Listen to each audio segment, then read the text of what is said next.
Assalamualaikum warahmatullahi wabarakatuh. Alhamdulillahi wa kafa. Wassalatu wassalamu ala Sayyidina Muhammadinil Mustafa wa ala alihi ahli sidqi wal wafa. Asyhadu an la ilaha illallah wahdahu la syarikalah wa asyhadu anna Muhammadan abduhu wa rasuluhu la nabiyya ba'dah, amma ba'd. Hadirin jamaah salat subuh Masjid Busdai yang sama-sama mengharapkan ridha Allah Subhanahu wa taala. Ketika Rasulullah SAW masih hidup, maka tidak ada satupun permasalahan yang tidak terselesaikan oleh beliau, sehingga beliau menjadi tumpuan umat saat itu untuk menyelesaikan permasalahan yang ada di tengah-tengah umat. Ketika umat mendapatkan masalah, maka mereka mengadu kepada Rasulullah SAW. Bahkan tidak hanya menyelesaikan permasalahan yang ada di sekitar kota Madinah, bahkan dari luar pun datang jauh-jauh sengaja membawa permasalahan dan mengadukannya kepada Rasulullah SAW.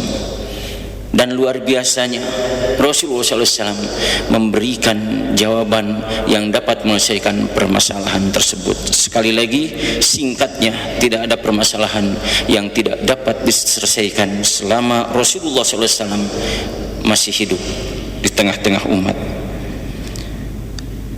Ketika beliau sudah wafat meninggalkan dunia ini, maka wajar pada saat itu banyak umat, tidak hanya orang-orang yang terdekat dengan beliau, yang merasa kehilangan luar biasa. Banyak yang meneteskan air mata, merasa kehilangan sosok yang selama itu sangat didamba-dambakan. Sehingga pertanyaan umat, kemana lagi kami akan, atau ke siapa lagi kami akan mengadukan permasalahan, dan kepada siapa lagi kami untuk mendapatkan penyelesaian dari permasalahan yang ada.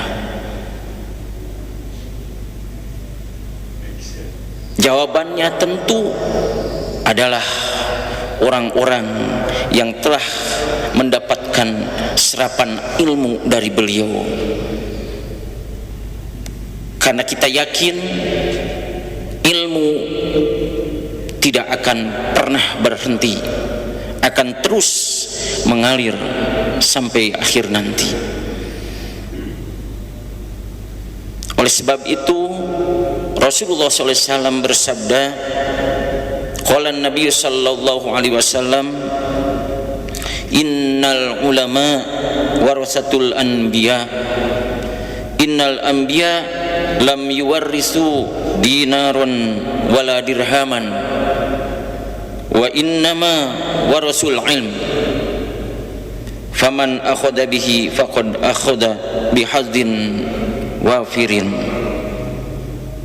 Maka tempat pengaduan setelah beliau wafat tidak lain adalah orang-orang yang telah dipilih oleh Allah Subhanahu wa taala untuk bisa menyerap ilmu beliau, yakni golongan para ulama. Kenapa? Karena ulama adalah pewaris para nabi. Sebagaimana disabdakan tadi, sesungguhnya ulama adalah pewaris para nabi. Sesungguhnya para nabi tidak pernah mewariskan dinar maupun dirham. Singkatnya, para nabi tidak pernah mewariskan kepada umat ini harta benda. Akan tetapi yang mereka wariskan adalah ilmu. Barang siapa yang mengambil warisan ini, maka sungguh dia telah mengambil bagian yang paling banyak. Saya masih teringat kata-kata ayah saya Ketika dulu kebetulan kehidupan orang tua kami biasa-biasa saja, akan tetapi alhamdulillah berkat didikan dan gemblengan mereka berdua kami bisa menuntut ilmu. Ada yang ke pesantren, ada yang kuliah dan lain sebagainya. Beliau bilang, "Nak, mohon maaf, Bapak tidak bisa mewariskan harta benda yang banyak untuk kehidupan kalian nantinya. Tetapi yang aku atau yang Bapak wariskan kepada kalian adalah ilmu. Ketahuilah bahwa ketika ilmu ada pada diri kalian, maka insya Allah kunci-kunci dunia pun akan terbuka." Saya masih terngiang dengan perkataan orang tua saya. Dan alhamdulillah betul. Kenapa? Karena ilmu tidak akan pernah kita berat membawanya, dan ilmu akan menjadi penerang kehidupan kita. Dengan ilmu semua kunci permasalahan dapat terselesaikan. Kenapa? Sekali lagi karena ilmu. Dan dari mana ilmu itu kita dapat? Tidak lain dan tidak bukan adalah dari mereka orang-orang yang telah dipilih oleh Allah Subhanahu wa taala, yakni para ulama. Pertanyaannya, dari mana kita sekarang bisa melaksanakan ibadah dengan baik? Ibadah salat kita, saum kita, zakat kita, bahkan haji dan umroh kita, kalaulah tanpa jasa mereka, melalui ilmunya yang mereka tebarkan kepada umat ini, maka sepantasnya kita untuk mencintai dan menghormati mereka. Jangan sekali-kali kita jauh daripada ulama kalau kehidupan kita ingin mendapatkan keselamatan dunia dan akhirat. Di dalam kitab Lubabul Hadis karya Imam Jalaluddin As-Suyuti, di sana dikutip sebuah hadis, "Faman akramal ulama faqad akramani, wa man akramani faqad akramallaha, wa man akramallaha fama'wahul jannah." Barang siapa yang memuliakan, mencintai para ulama, sungguh dia telah memuliakan dan mencintai aku. Dan barang siapa yang memuliakan aku, sungguh dia telah memuliakan Allah Subhanahu wa ta'ala. Dan barang siapa yang memuliakan, mencintai Allah Subhanahu wa ta'ala, maka tidak ada tempat yang pantas baginya untuk kembali nanti selain surganya Allah Subhanahu wa ta'ala. Maka ketika kita mengharapkan kehidupan kelak berada di surganya Allah Subhanahu wa ta'ala yang penuh dengan berbagai kenikmatan, tentu hidup kita janganlah jauh-jauh dari ulama. Cintai mereka, muliakan mereka, karena keberkahan ilmu yang ada pada diri kita, walaupun ilmu itu mohon maaf hanya sedikit, tetapi ketika kita mampu memuliakan, menghormati dan mencintai mereka para ulama, maka insya Allah ilmu yang ada pada kita itu akan timbul keberkahannya. Saya yakin orang-orang atau para ulama yang sekarang ada itu karena mereka begitu mencintai dan menghormati guru-guru mereka, ulama-ulama sebelumnya. Kita sering mendapatkan kisah yang mungkin seseorang itu ketika jadi santrinya itu belajarnya biasa-biasa saja, tetapi khidmatnya, takzimnya kepada ulama atau gurunya itu luar biasa. Mungkin ketika belajarnya sekali lagi dia biasa-biasa, tetapi ketika gurunya itu, ulama itu meminta bantuan apapun, dia siap senantiasa, bahkan dia yang paling terdepan. Dan kalau kita baca bagaimana kisah seorang ulama yang luar biasa, tokoh NU, Syekhuna, begitupun beliau ketika nyantri, bahkan mohon maaf ketika itu belum dipandang, tetapi dengan tekad yang luar biasa beliau siap mengabdikan dirinya untuk ulama, untuk gurunya itu. Akhirnya beliau menjadi seorang ulama yang besar, tokoh NU, pendiri NU, luar biasa. Kenapa? Karena penghormatan dan cintanya kepada gurunya. Sekali lagi, kemuliaan hidup kita, keberkahan ilmu kita tergantung seberapa besar kita menghormati, memuliakan dan mencintai guru-guru kita. Tergantung seberapa besar kita mencintai dan memuliakan para ulama. Dalam sebuah hadis dikatakan bahwa sesungguhnya Allah tidaklah mencabut ilmu dari dunia ini dengan mencabut nyawanya hamba-hambanya, tetapi justru Allah mencabut ilmu dari dunia ini dengan mewafatkan para ulama. Sehingga ketika saat itu sudah tidak ada ditemukan lagi seorang yang alim, mereka memilih para pemimpin yang juhalan, ruasaan juhalan, para pemimpin yang bodoh, yang tidak mempunyai dasar ilmunya, sehingga mereka bertanya, umat pada saat itu bertanya kepada para pemimpin tersebut, fa'abtau bighairi ilmin, maka mereka para pemimpin itu memberikan fatwa-fatwanya tanpa dasar ilmu.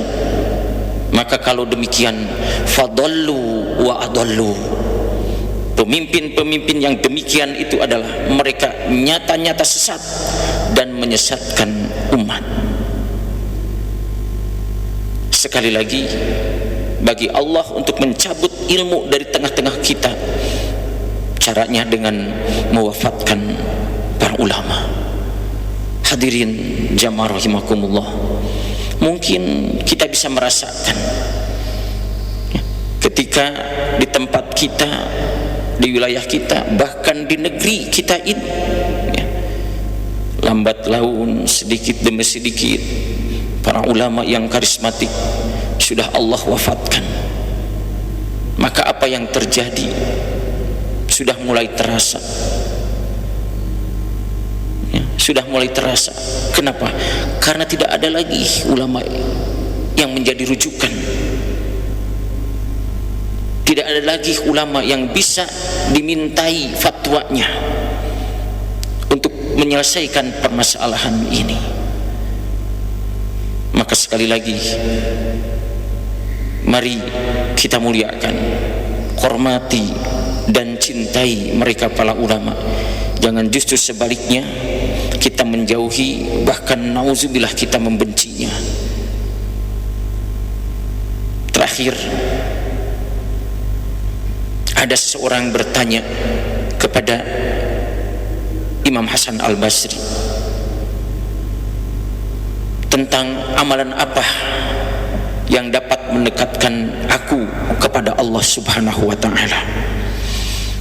Maka Imam Hasan Al-Basri menjawab, cintailah para aulia dan ulama, dan berharap ketika Allah menatap hati orang-orang yang dia cintai itu, namamu tertulis, tercatat di dalam hati kekasihnya, yakni para aulia dan para ulama tersebut. Sehingga ketika kelak di yaumil akhir Allah menatap orang-orang yang ia cintai, yakni para ulama dan aulia itu, maka di sana ada namamu yang dapat membersamai mereka orang-orang yang dicintainya di tempat yang terbaik di sisi Allah. Demikian perkataan Imam Hasan Al-Basri rahimahullah. Maka ketika kita menatap kepada seorang ulama yang sedang memberikan ilmunya, maka tatapan itu akan bernilai, mendapatkan keberkahan kepada kita. Sekali lagi, apa yang dikatakan oleh Imam Hasan Al-Basri tersebut, mudah-mudahan ketika kita bertemu dengan seorang ulama dan beliau sedang memberikan fatwa-fatwa tentang ilmunya untuk kebaikan umat, sehingga mudah-mudahan nama kita tercatat di dalam hatinya, dan kelak di yaumil akhir ketika Allah menatap para ulama tersebut, ternyata di dalam hati para ulama itu ada nama kita, yang akhirnya Allah akan mendekatkan kita bersama mereka, para aulia dan para ulama. Bahkan ada sebuah riwayat yang mengatakan seorang ulama amalnya itu akan dicatat dengan seberapa banyak tetesan tintanya, sedangkan seorang mujahid fisabilillah, mereka akan dicatat amal kebaikannya itu sebanyak tetesan darahnya. Ketika kelak ditimbang di hadapan Allah Subhanahu wa taala, ternyata tetesan tinta para ulama yang lebih berat timbangannya ketimbang tetesan para mujahid. Sungguh penghormatan yang luar biasa. Sekali lagi, kenapa demikian? Kenapa Allah saja memuliakan para ulama? Karena mereka adalah pewaris para nabi, mereka adalah yang menghidupkan sunnah-sunnah nabi, mereka adalah yang memberikan penerangan kepada umatnya untuk bisa mengarungi kehidupan dunia dan bahkan akhirat kelak, sehingga Allah pun memuliakan mereka. Lalu kenapa kita tidak mau memuliakan dan mencintai mereka? Mudah-mudahan kita dapat memuliakan dan mencintai mereka, sehingga seberapa besar pun ilmu yang ada pada diri kita, seberapa kecil pun ilmu yang ada pada diri kita, melalui mereka maka insya Allah akan mendatangkan keberkahan bagi kita, ilmu yang mendapatkan keberkahan dari Allah Subhanahu wa ta'ala. Hadirin, mudah-mudahan tausiah singkat ini membangkitkan kita untuk kita mencintai ilmu, mencintai ulama, sehingga kita lebih termotivasi untuk terus istiqomah mendatangi majelis-majelis ilmu yang disampaikan oleh mereka. Sekali lagi, mudah-mudahan Allah Subhanahu wa ta'ala memberikan hidayah dan taufiknya kepada kita, agar kita mampu mengamalkan ilmu-ilmu yang telah difatwakan atau ditebarkan oleh para ulama yang menjadi orang-orang pilihan Allah Subhanahu wa ta'ala. Hadani Allah wa iyyakum. Assalamualaikum warahmatullahi wabarakatuh.